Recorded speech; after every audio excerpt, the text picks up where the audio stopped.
So the number one quick thing is, in my mind, is that we, as people who are gifted with what I think is the responsibility to bring other people on board with the way that the world needs to change. And the reason why I feel like we're gifted is because we're awake. We're aware that this isn't working. And we're aware that there are other alternatives. And we need to be prepared to help put that out there. One of the gifts that I believe that we have to give to others is hope. And you can't put a price on hope.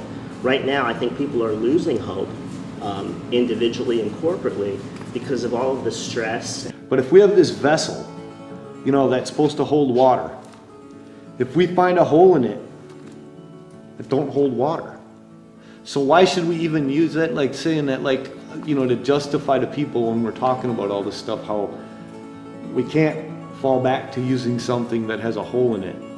We've mended things well beyond their means right now with the system that we live in. So, you know, our American way versus some other place, I don't know. It was an experiment that's got a hole in it. So there's really, you know, unless we could come up with something different, I can't really see sitting there trying to feed that pot. Just keep feeding that thing when it's all draining out the other side. But like, I watched this president throw it out there, all this hope and change shit, you know, and I think that they play it off of us without any care or concern. You can always make people hope for something, but you need to get them to act. Maybe he hoped, maybe his campaign hoped, maybe anybody hoped that he would be the one to bring it about. It was a campaign. But it was a campaign. Nevertheless, it was still echoed through enough voices and enough hearts and enough minds that change is happening. All hope is anticipating the possibility of a favorable outcome. It's no guarantee. It's just the possibility that what you're about to undertake may actually work. Whereas faith takes it to the next level. But you can't have faith until at least you have at least hope. And that's the one thing that it actually says in the Bible, that the scriptures were written so that you might have hope. I'm able to see above it. You're able to see above it. In order to have a clear mind right now, to be sitting here talking about a global change, other people need to be able to see it. So we have to figure out how to educate our community. That is all we're responsible for. And I believe, by Jim's theory of 3 people away, that it doesn't take that long before someone calls someone or puts it on the video on the YouTube or the whatever, that what we say right here in Sarasota, Florida, and what we put out to our community, and we get heads bobbing, that's right, that's right, that positive energy is what is called hope. You know, it's outside of Brock's control. It's outside of the government control because, as you said, they're using a bucket with a hole in it. They're using a broken machine. The U.S. government, as it stands, will not, cannot, is unable to fix the problems of humanity. That's right. It is a broken machine. It cannot do it. We would know that. That's the change, is because more and more people, because of the economic situation that we're in, because of the political situation that we're in, because we're just waging war on every damn country that comes along, we know it's broken. We know it can't work, and more people every single day are waking up to that fact. There's really an important factor here with regards to the changing of the guard. And I feel like that's what's about to happen, is that we're about to have a changing of the guard in America and hopefully in the world. And one of the very first places that the change will have to happen is that the people in America have to say no. They just literally have to say no more war.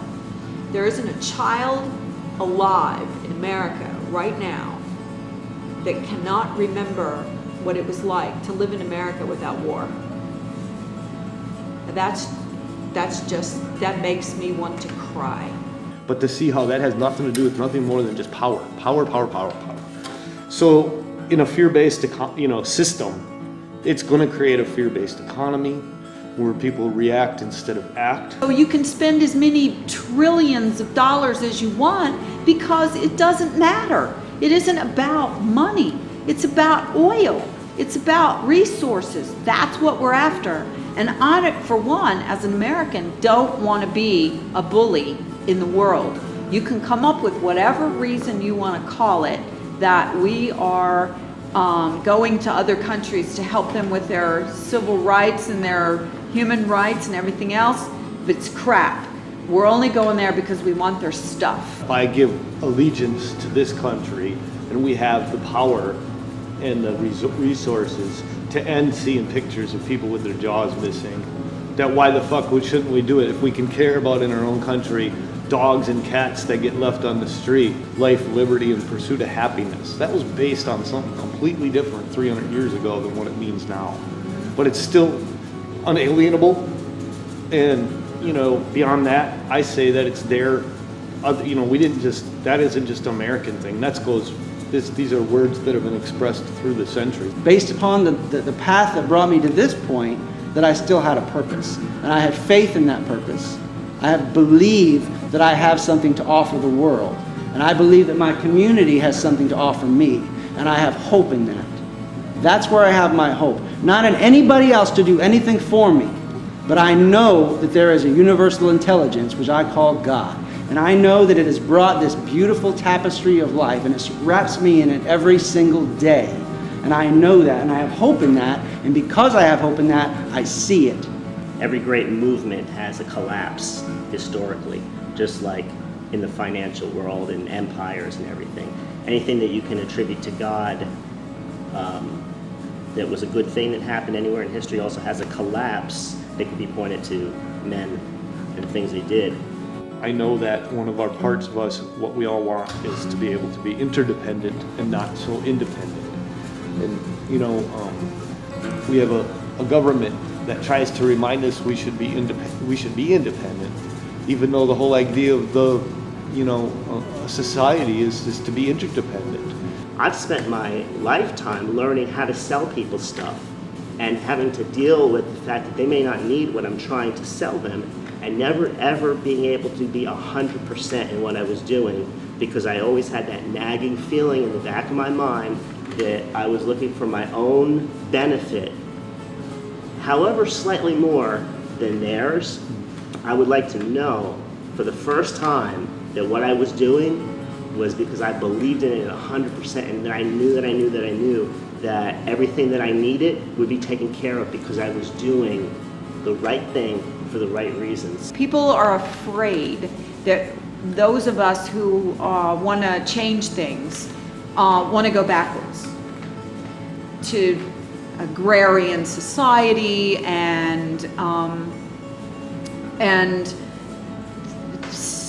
washing our clothes on rocks and so on and so forth, and nothing could be further from the truth, because the whole Venus Project is definitely not going backwards. It's going backwards with what humanity does with its time, but it's certainly not going backwards with regards to technology. It's taking a giant leap forward.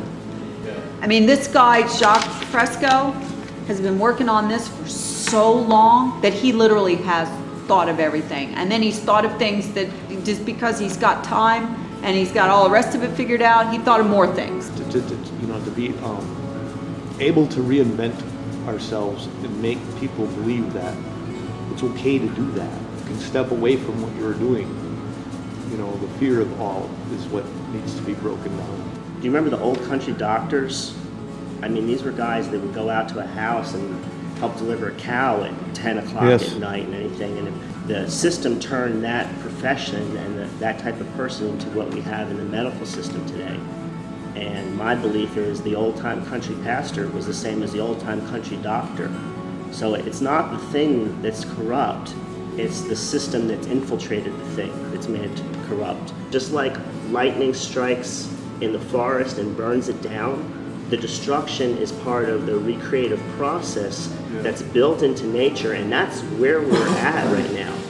With regards to the opportunity for any kind of change to happen, from people perhaps on Facebook or talking to people in public or just standing around, you know, having a conversation is, well, if there's no money, well, how do you buy stuff? And you're like, okay, there has to be a sort of really quick Cliff's Notes version of how to express a total opposite than what everyone's always known. Otherwise, you're not going to win anything because there's a lot of questions. And I had them too. The number one question is, okay, if we didn't have money, which would be fine with me, they'll always say that. You know, screw money, I'm happy not to have money, but how are we gonna, you know, have an economy?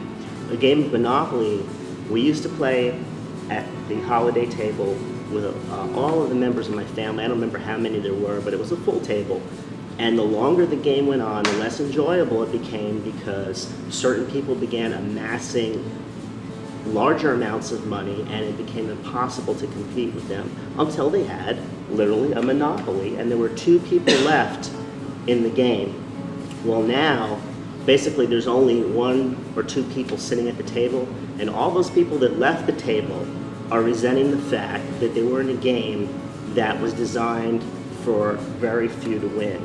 If the machine is gonna do like half my stuff for me, and a computer is gonna run the resources of the planet to where the rest of us don't have to worry about it, and bigger than not worry about it, but greed is not programmed into the machinery. I think that all of our ideas are pieces to a puzzle that we need to bring to the center and all sit back and look at and say, do we see something there that we can at least take a step forward with in practicality and do something?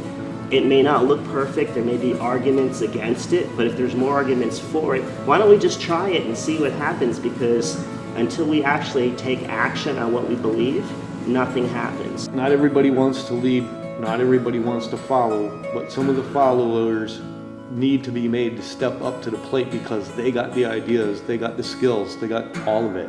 To be unspoken leaders, if there's such a term, I don't know, but it just needs to be there.